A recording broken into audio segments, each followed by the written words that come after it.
episode of Revolution Report, we're going to be discussing the history of prisons, private prisons, and detention centers, and how all of them actually harm society.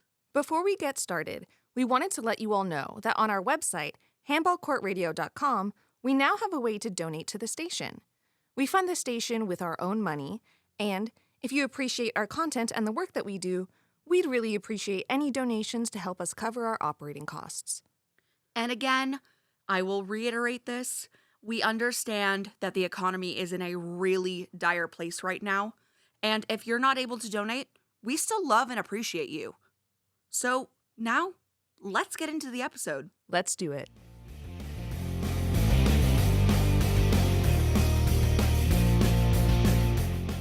Before we get things started, we wanted to make one thing very, very clear.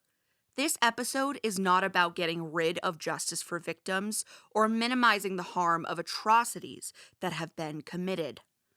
Instead, we're questioning if the current system we have is justice. Or is it a continuation of America's dark history with slavery? Now, to get things started, let's go over a brief history of the prison industry. Prisons actually are a fairly recent creation in the grand scheme of things.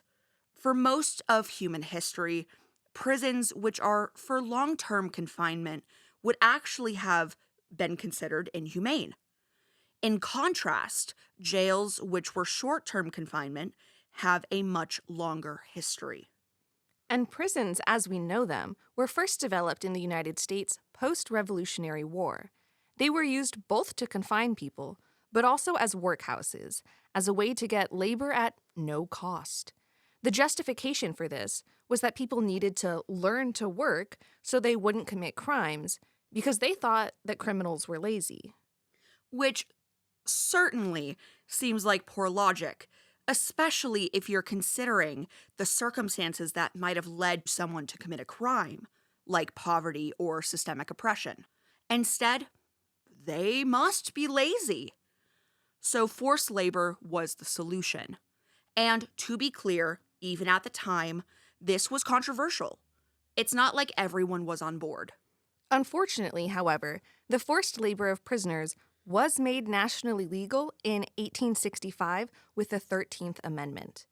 The amendment outlawed slavery, quote, except as a punishment for a crime. So, slavery wasn't actually made illegal, it was allowed under certain conditions. And what did that lead to? States imprisoning Black people for petty crimes and Black people getting disproportionately imprisoned and effectively forced back into slavery. And despite the passing of time, Black people are still disproportionately imprisoned compared to white people. The history of prisons is inextricably tied to forced labor, which is already horrific. But as if that wasn't bad enough, now let's dive into the history of private prisons and individuals profiting off the forced labor of inmates. To get us started, in 1844, a penitentiary in Louisiana was privatized and began producing cheap clothes. Across the South, prisons began privatizing and using the labor of inmates. A piece in the Telegraph and Texas Register in the mid-1800s stated, quote, if a profit of several $1,000s can be made on the labor of 20 slaves, why may not a similar profit be made on the labor of 20 convicts? End quote. In fact, private prisons were marketed as a way to push back against the industrialization of the North. And to illustrate just how huge these private prisons were, in 1853, the largest factory in Texas was a private prison. After the Civil War, private prisons exploded in growth as a result of the 13th Amendment and the prohibition of slavery, except for inmates. Private prisons provided a way for former slaveholders to continue their practice and actually amass more wealth than they had before. The first Grand Wizard of the KKK, Nathan Bedford Forrest, owned private prisons and controlled all of the prisoners in Mississippi at one point. That should illustrate just how racist and insidious this practice was, and quite frankly, still is. And built into the practice of forced labor or legal slavery was torture. You couldn't legally torture free men, but you could get away with doing a lot of horrific things to inmates because they were supposedly being punished and deserved what they got. Makes you think about how we treat inmates today, doesn't it? States had contracts with private prisons, and while eventually states got jealous of the profits made by private prisons and now contract with them less, private prisons still exist. According to a report by the Sentencing Project, around 8% of the federal prisoner population is in private prisons, and since 2000, the number of people in private prisons has increased by 5%. And even in modern day, conditions in private prisons are horrific. Abuse and neglect are rampant, and prison guards are instructed to cover company liability instead of protecting people. The number one goal is to ensure profit for the stakeholders, not responsible stewardship for the lives that they quite literally control. There is no concern for rehabilitation, just profit over people, as we continue to see. Make no mistake, while nominally the use of private prisons is decreasing across the country, with states like California no longer making contracts with them for state prisoners, they are very much still in use. Federal detention centers for immigrants are often private prisons.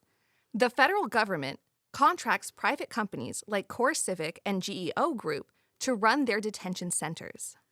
And as we know, detention centers have inhumane conditions, including infested food, cramped quarters, and violence from guards. Detention centers across the country also have forced labor. The people running the centers claim that the labor is voluntary. But how voluntary can something be when people are coerced? People are being threatened with solitary confinement and no food if they refuse. That sounds pretty forced to me. And to me too. You can't claim to be against detention centers and support prisons. It's logically inconsistent, and I think most of us don't want to be hypocrites. Detention centers are prisons for immigrants. The same people who run private prisons run detention camps, and that should tell you everything you need to know. We in America have been told a lie our entire lives.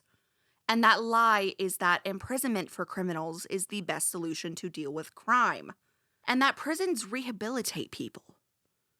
If we look at what is actually factually true, we can see that prisons are actually more harmful than helpful in society. For one, incarceration isn't an effective form of crime prevention. It does nothing to address the root causes of most crimes, which are poverty, mental health crises, and substance abuse.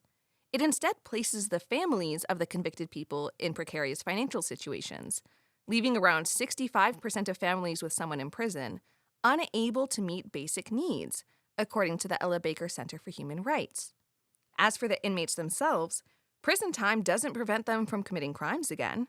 According to a study by the National Institute of Justice, more than 2/3 of the prisoners released from federal prisons in 2005 were arrested again 3 years later.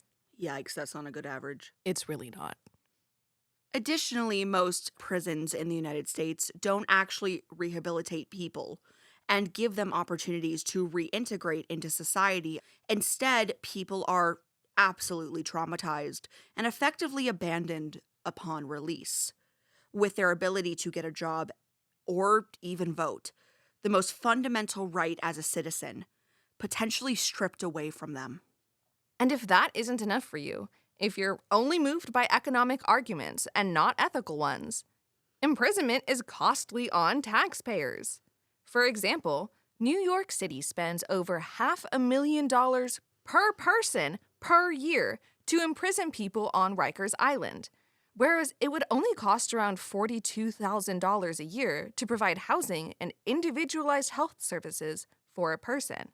And Los Angeles spends up to $650 per person a day to keep people in prison, while it would only cost around $160 a day for the city to provide community housing and clinical care. Think about how much money could be saved and put towards essential services and infrastructure.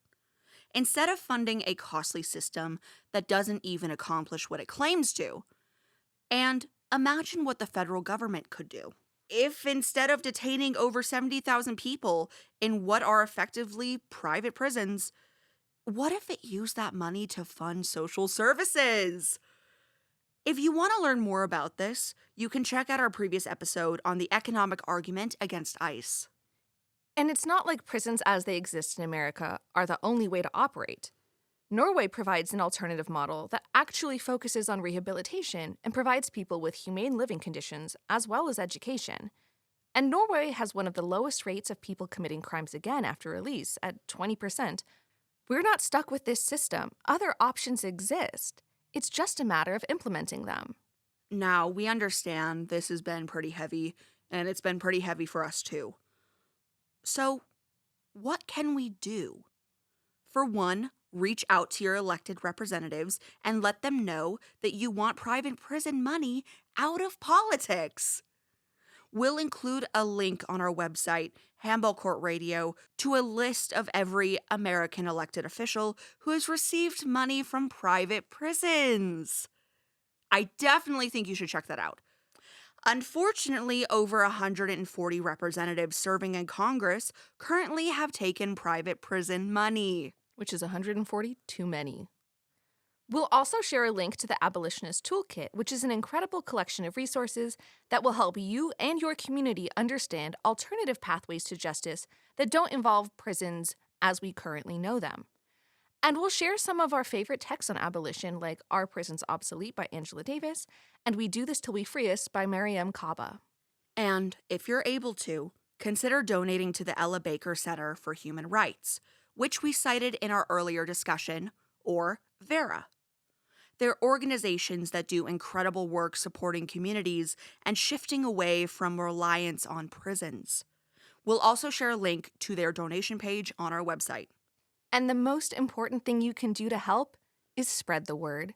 Get conversations started about how prisons and detention centers have a horrible history and don't deliver what they promise. Social change requires a shift, and having these discussions will get people to question the status quo. Don't fall for the trap thinking that there's only one way to do things. As we've seen throughout history, change can and will happen. If the people demand it, of course. It'll take time, but that doesn't mean it's not worth our energy. We truly believe in the power of community. That's why we created this station. And we hope that you do too. We're stronger together. We're not saying we have all the answers. What we are doing is asking people to question what they've been told, question the structures that support systemic oppression, and come together for community good. And together, we can create change.